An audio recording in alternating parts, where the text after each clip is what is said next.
Hello and good morning friends. Wisdom of the madman, पागलों की बुद्धिमत्ता। तो दिस इज संजीव जैन और ये कहानी जो है पार्टीशन के टाइम की है, जब इंडिया और पाकिस्तान का पार्टीशन हो रहा था। तो पार्टीशन के समय एक पागल खाना था जो बिल्कुल बॉर्डर पे था, और ये सवाल उठने लगा कि ये इंडिया में है कि पाकिस्तान में है।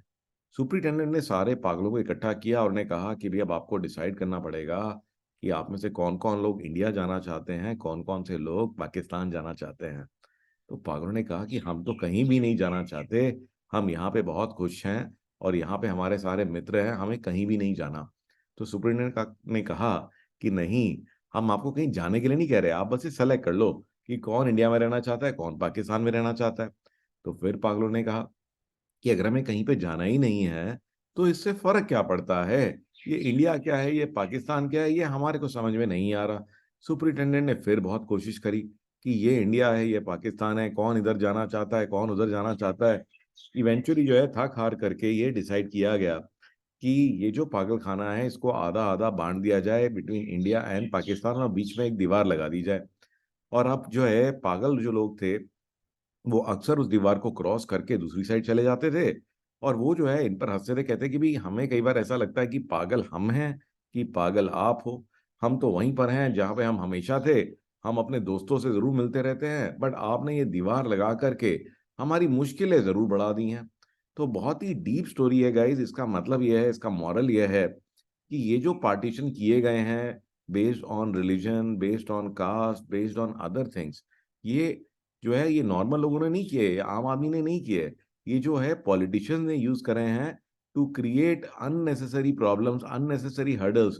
क्योंकि जो असली प्रॉब्लम है उनको तो वो सॉल्व कर नहीं सकते।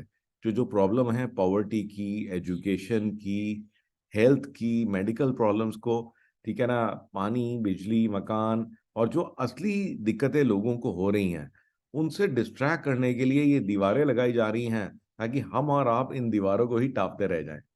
आइए बढ़ते हैं अपनी एक और टेक टिप की तरफ। तो guys, another tech tip I would like to share is again about prompting from AI. तो एआई में एक बड़ा ही जबरदस्त तरीका है जिससे कि आप जो है अपने सवालों के एकदम एक्यूरेट आंसर पा सकते हैं, क्योंकि अक्सर ऐसा होता है कि आप सवाल पूछते हो बट बहुत अच्छे आंसर नहीं मिल पाते हैं। तो this is ask before answer prompting. तो ये क्या तरीका है, ये कहता है कि भाई इसको पहले बताते हैं हम एआई को कि भाई ये आप एक्सपर्ट हो एक फील्ड में और मैं आपसे जो है कुछ स्पेसिफिक काम कराना चाहता हूँ, कुछ क्वेश्चन पूछना चाहता हूँ, but before you answer I want you to do the following, कि अगर आपको मेरे काम के बारे में कोई सवाल है तो before delivering the best possible answer can you ask me the questions. ठीक है, तो ये हम ना पहले इसको ट्राई करते हैं।